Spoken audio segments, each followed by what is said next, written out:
Bonjour à toutes et à tous, et bienvenue sur Grand Lille TV. Merci d'être en notre compagnie en cette matinée du mardi 30 août 2011. Voici tout de suite le journal de la rédaction.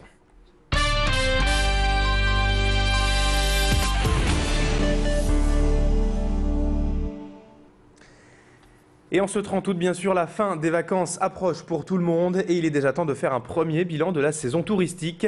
Alors du côté de l'Office de tourisme de Lille, on annonce des chiffres plutôt mitigés pour l'instant.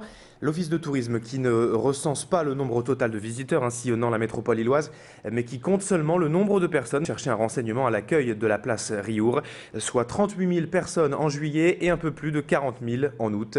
Une augmentation de 6% sur le mois de juillet par rapport à l'année dernière constatée, mais qui déçoit tout de même les responsables du tourisme lillois.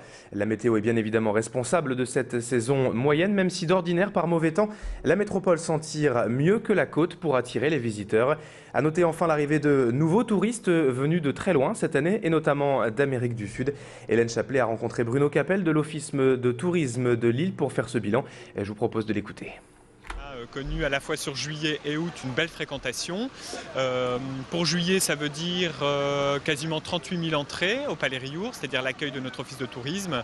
Et pour le mois d'août, on sera entre 40 et 41 000 visiteurs.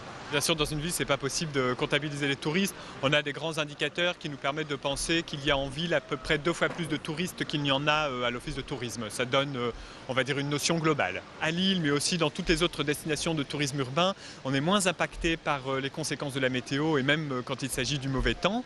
Je dirais même au contraire, les étés où il ne fait pas très beau, ça va plutôt jouer en notre faveur parce que la ville devient un peu une valeur refuge. L'autre grand titre de l'actualité de la métropole lilloise aujourd'hui, c'est l'ouverture hier lundi du nouveau plan de bus Transpol, avec en point d'orgue la nouvelle ligne circulaire autour de Lille qui a été donc inaugurée hier matin. C'est une première dans l'agglomération. Cette ligne relie Villeneuve-d'Ascq au sud de Lille sans passer donc par le centre-ville et fait du coup gagner beaucoup de temps aux usagers. Il sera ainsi possible de relier la ville nouvelle à Ronchin en 15 minutes contre 40 auparavant. Alors pour l'instant, cette ligne circulaire ne relie qu'une tranche entre Villeneuve-d'Ascq et le CHR Calmette, mais à terme, la ligne s'étendra jusqu'à Marc-en-Barœul, la Madeleine, Saint-André et Lambersart. Il faut noter également d'autres ouvertures de lignes pour ce plan de bus ainsi que des fréquences en hausse avec des bus désormais toutes les 8 à 10 minutes et des lignes de nuit plus étoffées. Macha Grunessen a pris place à bord de cette ligne Corolle lors de son inauguration hier. Explication donc de cette nouvelle ligne avec Gérard Caudron, chargé des transports à la MCU. L'idée est d'améliorer la vie de tout le monde, où qu'il soit et où qu'il aille, et qui ait une certaine homogénéité des modes de transport, qui n'est pas le privilège, entre guillemets, de lignes directes de métro pour certains, et puis des parcours très fracturés en matière de bus. Ce nouveau système est un complément entre les deux systèmes anciens qui cohabitaient plus ou moins facilement parfois. Cette information, en bref, à présent, le bar PMU au Chalet, dans le quartier du Blanceau, à Tourcoing, a été braqué dimanche après-midi. Plusieurs individus cagoulés et armés ont agressé le gérant et l'ont roué de coups. Ils ont emporté un butin de plusieurs millions d'euros.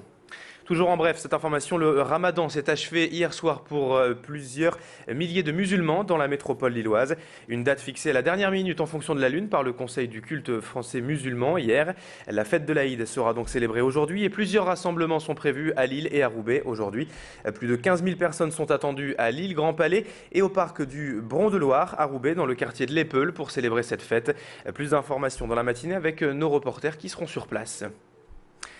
La braderie de Lille, J-4 en ce mardi et en attendant l'événement, Grand Lille TV vous fait vivre les préparatifs tout au long de la semaine. Aujourd'hui, reportage avec les premiers bradeux arrivés, des dizaines de personnes déjà en place pour avoir le meilleur emplacement. Comme chaque année, les premiers arrivants n'hésitent pas à arriver près d'une semaine avant le début de la braderie et à camper près de l'esplanade. Mais ne vous inquiétez pas pour eux, ils sont bien équipés, vous le voyez. Pour certains, cela rassemblerait même à des prolongations de vacances. Elodie Bernachon est allée à leur rencontre hier, donc près de l'esplanade. On écoute ces premiers bradeux de l'édition 2011. Pour moi, c'est très important de faire la braderie. D'ailleurs, je pose ma 5e semaine de congé ainsi que mon frangin, pareil. Et on est là. Donc, le frangin est là depuis mercredi. Moi, je suis arrivé vendredi. Et tout se passe bien. Pour garder notre place à partir du 15 juin, on vient mettre du ruban avec notre nom et on passe tous les semaines voir, parce que la police nous les défait. C'est le premier arrivé sur la place qui a la place. Après, si vous voulez venir avec nous, on vous garde une petite place. Et on termine ce journal avec ces images assez étonnantes, tournées hier par nos reporters, celle d'un départ de tour du monde à vélo. David et Gaël, nordistes et mariés depuis 2 ans, sont partis hier pour un périple de 29 000 km à travers les continents. Le départ a été donné à Mont-Saint-Barreul, au siège de leur société. David et Gaël sont tous deux salariés d'API Restauration, le 4e opérateur national de restauration collective, qui est leur partenaire officiel pour cette aventure.